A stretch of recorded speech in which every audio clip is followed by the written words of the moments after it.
চুল কাটলে আমার একটা অন্যরকম লেভেলের কনফিডেন্ট গ্রো করে। আমার মনে হয় আমি যে কোনো বাল ফেলতে মানে আই মিন যে কোনো কিছু করতে পারবো। মানে I can do anything in the world. আমার এই কনফিডেন্ট এমন বুস্ট করে, আমার মনে হয় যে আমি পারি না, আমার দ্বারা সম্ভব না, এমন কিছু নাই। যেই কনফিডেন্টের খুব অভাব বোধ করতেছিলাম আমি কিছুদিন ধরে, এই জন্য আমি ভাবলাম যে না, নিজের চুলের একটু কাটিং করে নিজের একটু কনফিডেন্ট বুস্ট করে আসি। সো যেইভাবে সেই কাজ সেই অনুযায়ী চলে গেছিলাম আমি ওমেন্স ওয়ার্ল্ডে। ওখানে আমি সাধারণত চুল কাটি।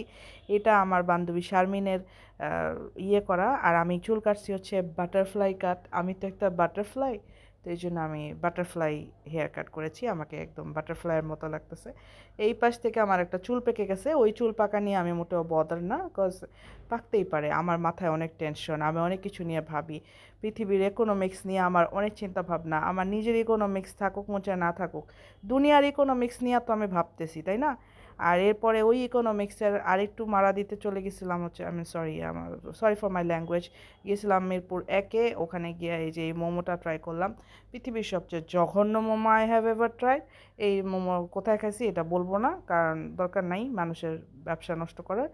বাট তাদের ব্যবসা অনেক ভালো চলে, খুব জমজমাট, ওখানে সবাই খায়, বাট আই ডোন্ট নো কেন। সো আমি এই মোমো খাই, আমার এটার ঘ্রাণ ভালো লাগে নাই, এটার টেস্ট ভালো লাগে নাই, ভিতরে চিকেন ভালো লাগে নাই। মানে একটা মোমো কিভাবে এত নোংরা, না নোংরা, সরি নোংরা ওয়ার্ডটা যাবে না, এত জঘন্য টেস্টের হতে পারে, I have no dot dot idea. যাই হোক, এখানে আমাদের আমাদের মুখের টেস্টের মানে জাত মারার পর আমরা এখান থেকে চলে গেছিলাম হচ্ছে টেস্টি ট্রিটে, ওইটার উল্টা পাশে টেস্টি ট্রিট। ওখানে বসলাম, তারপরে বসার আমি ওখানে বসে খাইলাম হচ্ছে একটা, এখন আমি একটু ঢং করে নিব কারণ আমি তো অনেক সুন্দর, আমি অনেক কিউট, সেজন্য আমি একটু ঢং টং করে নিব। ঢং করে একদম স্টাইল টাইল করে, আমার চুলের স্টাইল যদিও গেছে গা, এই এখন আমার আমার কাট বোঝা যাবে না আর। এই কারণ আমার ওই যে হেয়ার সেট করে দিছে, ওই হেয়ার সেট করার ইয়াটা আর নাই। আমি নিজেই এত চুলের নাড়াইছি, নাড়াইতে নাড়াইতে আমি আমার চুলের হেয়ার কাটের পুরা সেট আপই চেঞ্জ করে দিছি। এখন এখান থেকে স্টাইল টাইল করে আমি আবার বর্ষাকে দেখাইতেছিলাম আমার যে চুলটা পাকছে। তারপর আমি একটা এমন হাসি দিছি, একদম দুনিয়া ভোলানো হাসি।